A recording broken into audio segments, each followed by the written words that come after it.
ಬಳ್ಳಾರಿ ಜೈಲು ಪಾಲಾಗಿರುವಂತಹ ನಟ ದರ್ಶನ್ ಅವರನ್ನ ನೋಡೋದಕ್ಕೆ ಅವರ ಅಭಿಮಾನಿಯೊಬ್ಬರು 22 ಕಿಲೋಮೀಟರ್ ವರೆಗೆ ಪಾದಯಾತ್ರೆ ಮಾಡಿಕೊಂಡು ಬಂದಿದ್ದಾರೆ. ಅದು ಕೂಡ ಕಣ್ಣು ಕಾಣದಂತಹ ಒಬ್ಬ ಅಭಿಮಾನಿ 22 ಕಿಲೋಮೀಟರ್ ವರೆಗೆ ಪಾದಯಾತ್ರೆ ಮಾಡಿಕೊಂಡು ದರ್ಶನ್ ಅವರನ್ನ ನೋಡೋದಕ್ಕೆ ಬಂದಂತಹ ಘಟನೆ ಬಳ್ಳಾರಿ ಜೈಲಿನ ಎದುರು ನಡೆದಿದೆ. ಬಳ್ಳಾರಿಯ ತೆಕ್ಕಲಕೋಟೆಯಿಂದ ಜೈಲಿನವರೆಗೆ ಪಾದಯಾತ್ರೆ ಮೂಲಕ ಅವರ ಅಭಿಮಾನಿಯೊಬ್ಬರು ಆಗಮಿಸಿದ್ದಾರೆ. ಅಂಧತ್ವ ಇದೆ, ಕಿವಿ ಕೂಡ ಸರಿಯಾಗಿ ಕೇಳಿಸೋದಿಲ್ಲ. ಅಂಧತ್ವ ಇದ್ರೂ ಕೂಡ 22 ಕಿಲೋಮೀಟರ್ ವರೆಗೆ ಪಾದಯಾತ್ರೆ ಮೂಲಕ ಅವರ ಅಭಿಮಾನಿಯೊಬ್ಬರು ದರ್ಶನ್ ಅವರನ್ನ ನೋಡೋದಕ್ಕೆ ಬಂದರು. ಇನ್ನು ದರ್ಶನ್ ಅವರನ್ನ ಗೇಟಿನ ಎದುರಿಗೆ ನಿಂತು ಅವರ ಅಭಿಮಾನಿ ಕರೆಯುವಂತಹ ಒಂದು ಸನ್ನಿವೇಶ ಕೂಡ ನಡೀತು.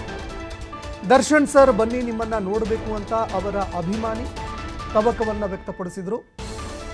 ದರ್ಶನ್ ಸರ್ ಬನ್ನಿ ನಿಮ್ಮನ್ನ ನೋಡಬೇಕು ಅಂತ ಅವರ ಅಭಿಮಾನಿ ಗೇಟಿನ ಎದುರಿಗೆ ನಿಂತು ಬಳ್ಳಾರಿ ಸೆಂಟ್ರಲ್ ಜೈಲಿನ ಗೇಟಿನ ಎದುರಿಗೆ ನಿಂತು ಕೂಗಿದಂತಹ ಘಟನೆ ಕೂಡ ನಡೀತು. ಇನ್ನು ಕೊಲೆ ಕೇಸ್ಗೆ ಸಂಬಂಧಪಟ್ಟಂತೆ ಏನಿದೆ ಅದೆಲ್ಲವನ್ನೂ ಕೂಡ ಕಾನೂನು ನೋಡ್ಕೊಳ್ಳುತ್ತೆ. ಅವರೇನು ಮಾಡಿದ್ದಾರೆ ಏನಿಲ್ಲ ಅದೆಲ್ಲವನ್ನೂ ಕೂಡ ಕಾನೂನು ನೋಡ್ಕೊಳ್ಳುತ್ತೆ. ಕಾನೂನು ಅವರಿಗೆ ಶಿಕ್ಷೆಯನ್ನು ಕೊಡುತ್ತೆ. ಆದರೆ 2018ರಲ್ಲಿ ದರ್ಶನ್ ಅವರು 50,000 ರೂಪಾಯಿ ನನಗೆ ಹಣ ಸಹಾಯವನ್ನು ಮಾಡಿದರು. ಅದರಿಂದಾಗಿ ಇವತ್ತು ನಾನು ಜೀವನ ಮಾಡ್ತಾ ಇದ್ದೀನಿ, ಫೈಲ್ಗಳ ಒಂದು ವ್ಯಾಪಾರವನ್ನು ಮಾಡಿಕೊಂಡು ಜೀವನ ಕಟ್ಕೊಂಡಿದ್ದೀನಿ ಅಂತ ಅವರ ಅಭಿಮಾನಿ ಅವರು ಒಂದು ಮಾಡಿದ್ದಂತಹ ಸೇವೆಯನ್ನು ಕೂಡ ನೆನೆದಿದ್ದಾರೆ.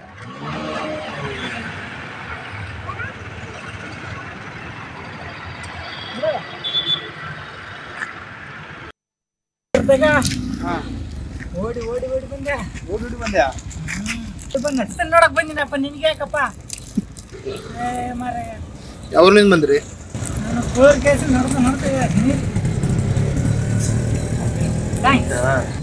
ಭೇಟಿ ಇಲ್ಲ ಆಯ್ತು ಸರ್. ಅವ್ರು ರಾಜ ಬಸ್ ಎಮ್ನೂರು ಏನು ಭಾಳ ವರ್ಷ ಇರ್ಬೇಕು ನೀನು.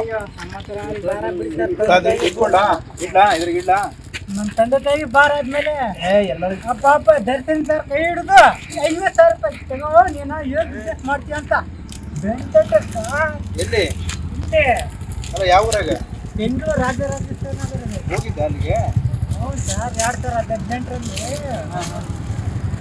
50,000 ರೂಪಾಯಿ ಕೊಟ್ಟದಕ್ಕೆ ಫೈಲ್ ಬಿಸ್ನೆಸ್ ಮಾಡ್ತಾಯಿದ್ವಿ. ತುಂಬ ಒಳ್ಳೆಯರ. ಆದರೆ ನನಗೆ ಗೊತ್ತಿಲ್ಲ ಏನೋ ನನಗೆ ಗೊತ್ತಿಲ್ಲ. ಹೇಳ್ಬೇಕಂದ್ರೆ ತುಂಬ ಒಳ್ಳೆಯ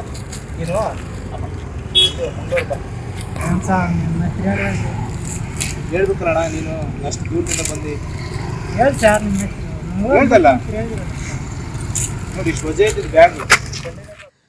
ಇನ್ನು ದೃಶ್ಯಾವಳಿಯಲ್ಲಿ ನೋಡ್ತಾ ಇದ್ದೀರಿ ದರ್ಶನ್ ಅವರ ಅಭಿಮಾನಿ ಸರಿಸುಮಾರು 22 ಕಿಲೋಮೀಟರ್ವರೆಗೆ ನಡ್ಕೊಂಡು ಬಂದಿದ್ದಾರೆ ಅನ್ನುವಂಥದ್ದು ಗೊತ್ತಾಗ್ತಾ ಇರುವಂಥದ್ದು. ಅದು ಕೂಡ ಕಣ್ಣು ಕಾಣೋದಿಲ್ಲ, ಕಿವಿಯೂ ಕೂಡ ಸರಿಯಾಗಿ ಕೇಳೋದಿಲ್ಲ. 2018ರಲ್ಲಿ ನನಗೆ ತುಂಬ ಸಹಾಯ ಮಾಡಿದ್ದಾರೆ, ನಮ್ಮ ಕುಟುಂಬಕ್ಕೆ ತುಂಬ ಸಹಾಯ ಮಾಡಿದ್ದಾರೆ. ಆ ಸಂದರ್ಭದಲ್ಲಿ 50,000 ಹಣ ನೆರವು ಕೊಟ್ಟಿದ್ದರು. ಇದರಿಂದ ನಾನು ಒಂದು ಫೈಲ್ನ ಅಂಗಡಿಯನ್ನು ಓಪನ್ ಮಾಡಿಕೊಂಡೆ. ನನ್ನ ಜೀವನಕ್ಕದು ಆಧಾರ ಆಯಿತು. ಹೀಗಾಗಿ ದರ್ಶನ್ ಅವರನ್ನು ನಾನು ನೋಡಬೇಕು ಅಂತ ಅವರ ಅಭಿಮಾನಿ ಬಂದರು. ಇದೇ ಸಂದರ್ಭದಲ್ಲಿ ಪೊಲೀಸರು ಸಮಜಾಯಿಷಿ ಕೂಡ ಕೊಟ್ಟರು. ಇಲ್ಲ, ನೋಡೋದಕ್ಕಾಗಲ್ಲ, ಈ ರೀತಿಯಾಗಿ ಎಲ್ರಿಗೂ ಕೂಡ ನೋಡೋದಕ್ಕೆ ಅವಕಾಶ ಮಾಡಿಕೊಡೋದಕ್ಕಾಗಲ್ಲ ಅಂತ ಅವರಿಗೆ ಸಮಾಧಾನ ಮಾಡಿ ನೀರು ಕೊಟ್ಟು ಊಟ ಕೊಟ್ಟು ಅಲ್ಲಿಂದ ವಾಪಸ್ ಕಳಿಸಿದ್ದಾರೆ.